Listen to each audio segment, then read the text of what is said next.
And I've been living fast life, but I see it in slow. Oh no, and you see my lifestyle, I got G's in the double. See many people there outside where they feed man's oboe. Oh no.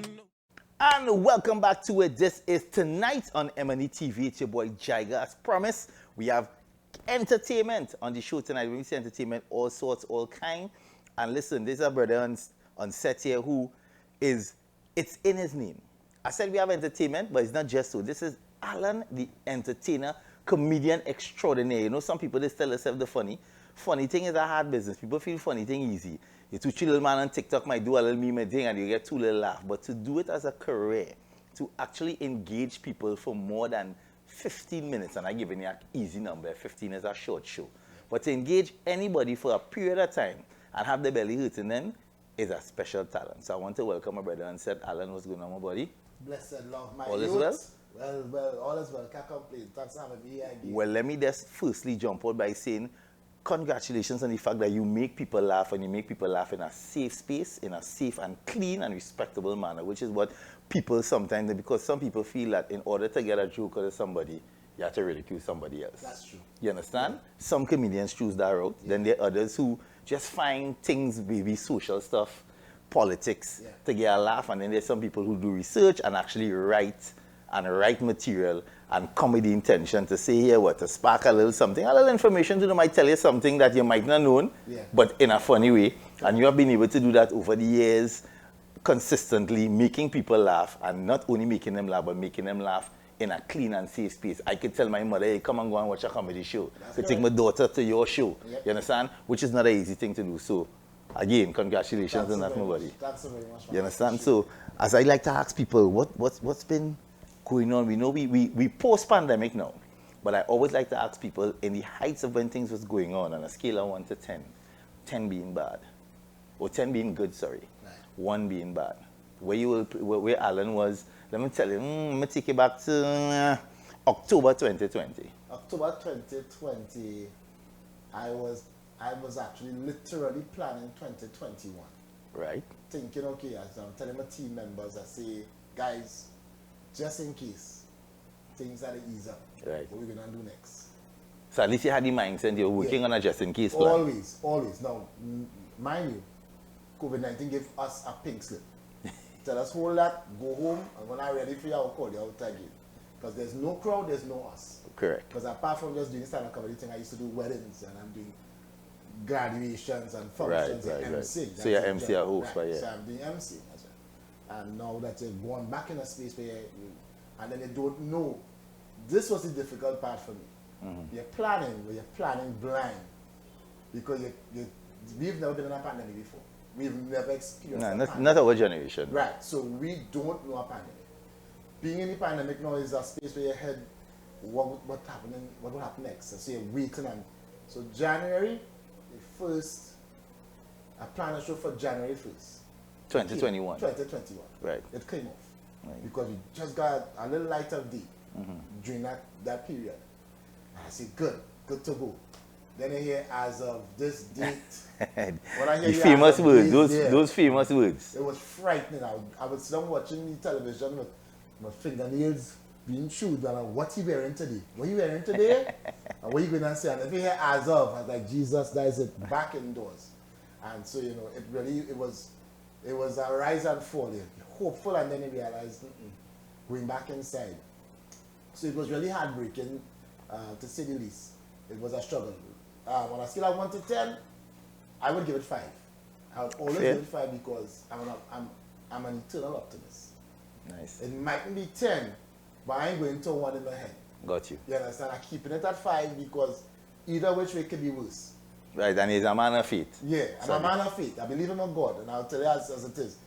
It could be worse, and you're hoping for the better. So keep it at a 5, so you can keep your head afloat. Got you. You understand, man? So I had to find different things to do. Jaiga saying Jaiga. No, yes, Jaiga, but Jaiga. Jaiga, I'll tell you something. I work taxi in the pandemic. Boy, it was honest. I work food drop. Right. Do food drop. I said, listen, I had to find things. Yeah, but I sure in the midst of the food drop, when you're dropping food, somebody laugh. Not probably, but no, the scariest Somebody thing, laugh. No, but the scariest thing, I laugh. I'm gonna tell you why. One, I billing material for just dropping food. Yeah, well, I could see that. I could see I that. billing material. I said, and I tell people when I was on the stage on January 1st, I said, if they're doing food drop, tip them people and them front, please. Tip them. I said, let's see me come with your food, tip them. I could eat some. I could take a taste because some of these places I don't know nothing but them food. I never see this place and it's smelling good. Yeah, you will try it. You will try it. You didn't know nothing. Hey. If I leave your food alone, Yeah, you deserve a tip. tip me. That is what I see. So, you know, and I was billing material. I did taxi and I realized taxi is not for me. Wow. You understand? You know, it's just you perform for 15 minutes and got a couple of $1,000. You drive a car for a whole, that's why I have a new respect for taxi drivers. Right. You drive a whole day. For cents on that dollar. A couple $100 and the money going back to somebody else. Yeah. Who own it. So the kind of things that we don't know and didn't face, it gave me a different respect for life on a general basis of different walks of life now. So I get to appreciate, I think the pandemic for most of us gave us a greater sense of appreciation for life. Right. You understand? So by the time I come out, I was literally in 2021 on my, like Usain Bolt in the track, just waiting. For it to burst. And for the benefits of the viewers, the ones who might be seeing Allan for the first time, no idea as to where you've been, where you're from, and all of that, I want to ask, at what point in your life, you said, well, off camera, we discussed a little bit, you said like 2015 is when you decided to do it professionally and full time. But when you figured out, oh, who is the person telling you about you're funny? Like, to make you even attempt, and could you remember the first stand-up you did? Like, was it among friends? Was it on a ready-made congregation? Easy Was answer. it by chance? Easy answer. I think I was a little boy, and we were in church doing a play. My mother, during the vacation period, summer vacation, you'll have something called DVBS. Oh yeah. My father was a reverend. So DVBS, our class had to do a little skit. right. And part of the skit is my mother throwing snakes on us on the stage. And anybody falling down without even snake touching them. And no snake can touch me. I stand up there and I waiting. And I just looking around. And as they throw a whole heap of snake on me. And I started to get on frantic and then fall down. And the crowd burst into laughter. Because of the timing of that little stand-up right there, that little act. Mm-hmm. And from at that point, it clicked in me. As a little boy. You like the laughter. I like the laughter. No, I'm not hungry for laughter, but I just saw how easy it is to make people laugh. Right. And then, you know, as I grew, being a part of my church, and you know, always had a love for theater. Mm-hmm. And you know, so I had, we call it drama a long time in church, but then I realized that my passion was really in theater. Right. And having a passion for theater and being a part of the church drama group, they would easily give me the comic relief of Most of the scenes. most of the scenes. Got you. Even if I was given a serious role, somehow something I would do would make the thing The scene, right. in a funny direction. Yeah. That they wasn't seeing and they would say, look, go with it. Nice. And bit by bit, the roles keep coming along those lines, and I realized, you know, this is something that I probably should be doing. And then somebody one day said, why not let Allan MC a wedding? This a conversation I was absent from. And the person was saying, you know, why not let Allan MC a wedding? He's a funny guy. And maybe he could keep your wedding in a nice, you know. Nice. And given that opportunity, the very first wedding, which was Lincoln and Quinlan. You remember the people? Yeah, Lincoln and Quinlan. They still married? Yeah, but today, just Friday night, Lincoln and I stand up watching football the other night and having drinks. All right, that's good. Happily married, and I went to town on that time. I did a complete show inside the wedding, Got you. and I'm like, wow, I have a material, I have something here. And so I've been doing weddings just like that in a unique way. As an MC, I give a comedic flavor to all the weddings that I do. Right. And, you know, it stands out. So, coming down to 2015, when you know, I was actually in the financial sector, I was actually selling insurance and stuff.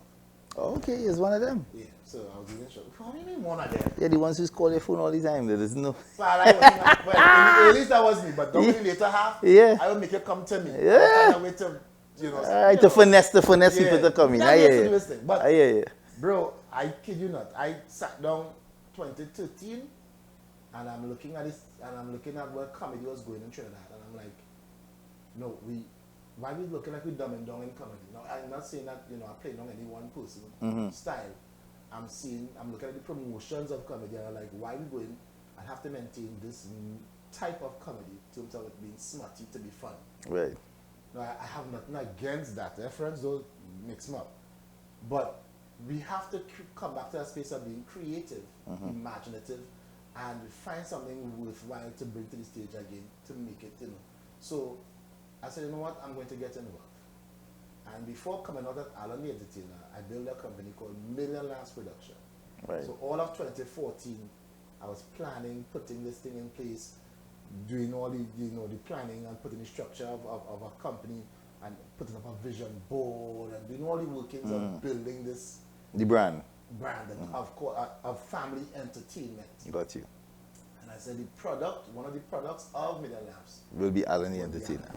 Excellent. And as we said earlier, for those of you who might have missed it, as I said, I just kind of flew for the fact that I said he's a man of faith, meaning that he is definitely a man of God. He does not want to be deemed or called a Christian comic, because that's not what it is, because anybody could laugh. Yeah. You don't have to be from whatever persuasion, any religious persuasion, to crack a laugh. Yeah, there's a lot of You people who believe in God. And I think everybody has a certain belief that keeps them grounded, one way or the other. Correct. Right? And personally, when coming out and launching out as an entertainer, because I'm familiar within the church circles and whatever the case may be, within the Christian circles, I told them, I said, do not label me as a Christian comedian, because I would be on a secular stage and I know how fickle people can be. True. They will point and say, hey, what are you doing there? Yeah, well, that's because too, we still operating with old minds and old learnings, and we have things we have to learn. I'm going to do a trailblazing. I'm going to go there to let people know I'm fearlessly going there. I know that some people, but when I go there, if you come there, you'll see a difference. Got you. And I ain't going to preach. I'm going to give you good. It's jokes, right? Clean jokes for the family. Fun. So before we wrap up, let the people know where they could find Allan the Entertainer. Oh, they could find me at Allan the Ent on Instagram, Allan the Entertainer on Facebook. The name of my company is Million Laughs, as you will see on before I go to Million Laughs, should I say Allan the Entertainer on TikTok. Right. I'm now doing the TikTok thing. You're in the TikTok. All right, cool. I realized when I was doing this thing, I'm very anti-social media. I'll put it like that. I got you. See, anti-social media, but then everybody says, Allan, social media, have to pump something. Have to go. So I just hired somebody to do it for me. So I have somebody handling the Instagram, TikTok, Facebook. So, so I'm putting a team to deal with that now. So you can find me there. Or you can also find me as Million Laughs, that is on both Instagram and Facebook as well. Alrighty. So I want to thank you so much for passing through, guys. This is Allan the Entertainer. He was here with us tonight on M&ETV. Don't go nowhere. We have lots more coming back. You know, we do each and every Wednesday. We're here bringing that vibes to you. Keep it locked. Come out. Just one day. Happiness. If I broke, now my business. Just one day.